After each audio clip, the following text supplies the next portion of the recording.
For instance, the Chola dynasty's magnificent temples in South India become a centers of both spiritual and economic prosperity, commissioning intricate sculptures and jewelry that fueled local craft. The global reach of India's spiritual economy will see India's gods have also found a global audience, contributing to the export of religious and cultural products.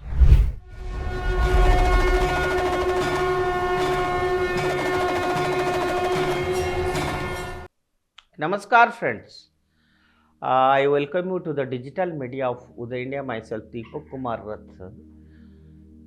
Today in Bharatiyata ka Sankhanath, I want to tell you how India's consumer economy is really a fascinating mosaic where ancient Indian traditions and modern market forces intersect with goods and religious practices, playing a pivotal role in shaping spending habits. From ancient times to the present day, the divine has profoundly influenced how Indians consume, creating a unique economy deeply intertwined with faith and culture. Friends, the roots of a divine consumerism, India's relationship with its gods and goddesses, has always transcended more spiritual devotion.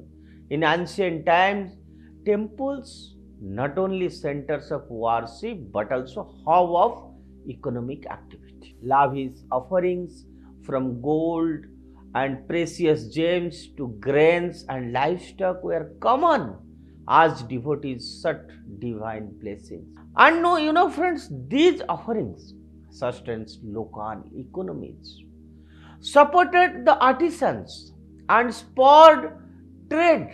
For instance, the Chola dynasty's magnificent temples in South India become a centers of both spiritual and economic prosperity, commissioning intricate sculptures and jewelry that fueled local craft. Festivals too have historically been significant economic events. Navaratri, Diwali, Pongal, among others, have long driven the consumption of goods like textile, food, and decorative items. The ancient practice of gifting during the festivals, often as a part of religious rituals, fostered a culture of exchange that supported local artisans and merchants. The modern intersection of faith and commerce, if you will see, in contemporary India, the gods continue to be formidable economic influencers. The temple economy is estimated to be worth billions, with places like Tirupati in Andhra Pradesh and Shirdi Sai in Maharashtra attracting millions of devotees annually. And the donations and expenditures associated with these pilgrimages create significant economic ripples, supporting industries such as hospital, transportation, and retail. Religious festivals have become even grander in scale, with modern marketing strategies amplifying their economic impact. Diwali, for instance, you will see, is now synonymous with shopping extravaganzas. Retailers and e-commerce giants tap into festive spirit with discounts and promotions, driving sales of economics, apparels, and home goods. Similarly, Ganesh Chaturthi boosts demands for clay idols, flowers, sweets, and decorative items, providing livelihoods to countless small-scale artisans and vendors. Even if we'll see the Durga Puja in Cuttack, you can say lots of local artisans, vendors, local foods, street foods, they all gathered. They earn huge amounts during festive seasons. Same is the case in Calcutta, in Jaipur, in Ahmedabad. Even the same things in Himachal Pradesh. In India, in 12 months, more than 13 festivals are there, and in each festival there are colorful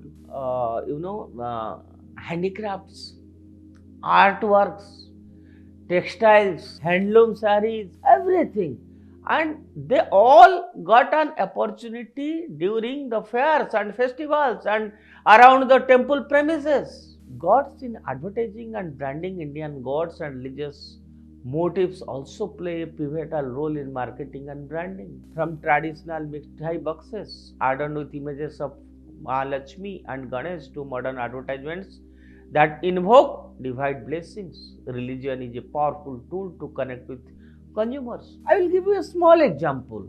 If you will visit Shyam Baba temple in Khatu, yeah, Jagannath temple in Puri, around 50-kilometer radius, you can see lots of shops, business houses, industries, hospitals, hotels, all are named after gods. So, brands leverage these associations to evoke trust, purity, and auspiciousness, traits deeply valued in Indian culture. It was there. The FMCG sector will see in particular sees extensive use of religious imagery. Products such as incense sticks, ghee, and even packed foods often carry symbols or names that resonate with divine connotations. Companies like Patanjali have successfully tapped into this sentiment, combining Ayurvedic products with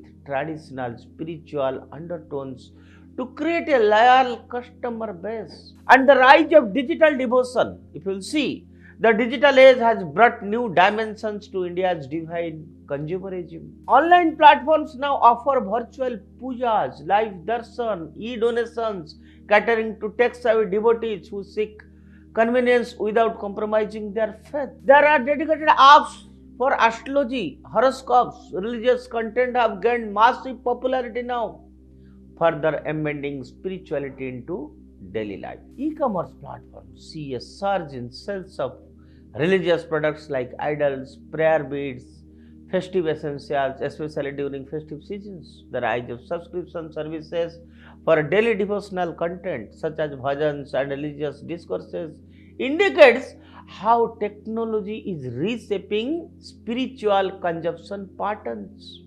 And if we look at the impact of tourism and religious tourism, that is another testament to the economic influence of India's gods.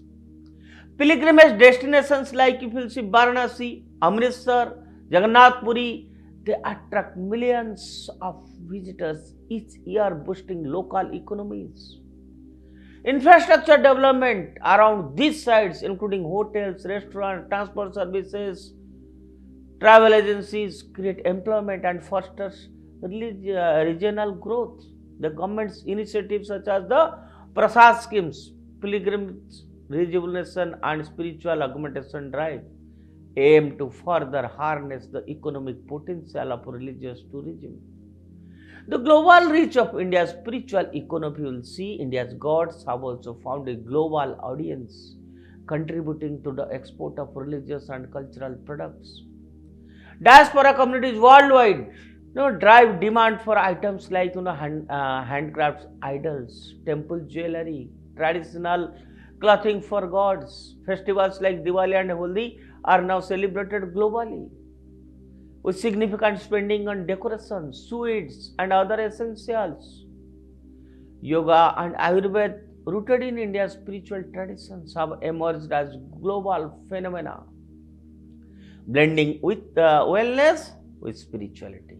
This has created multi-billion-dollar industry encompassing classes, retreats, books, and products, further underscoring the economic power of India's ancient practices. And in conclusion, from ancient temples to digital platforms, India's gods continue to drive its consumer economy in multifaceted ways.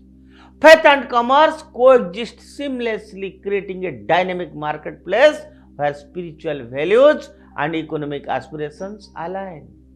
As India progresses, this unique interplay between the divine and the material will likely remain a cornerstone of its economic narrative, blending tradition with modernity in a manner that is quintessentially Indian or Bharatiya.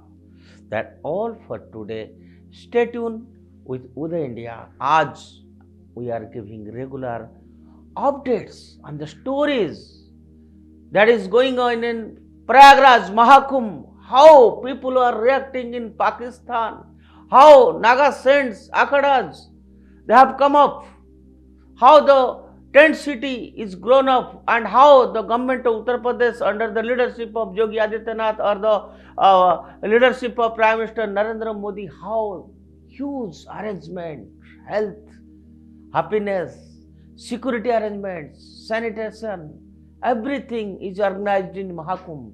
We are continuously, seamlessly providing you informations, the views of the public, and that is why Uday India is growing day by day, and we are really inspired with your love and support, and hope in future also your love and support is always required for Uday India, as we always stand for our nation, and patriotism is essentially the philosophy or nature of Uday India.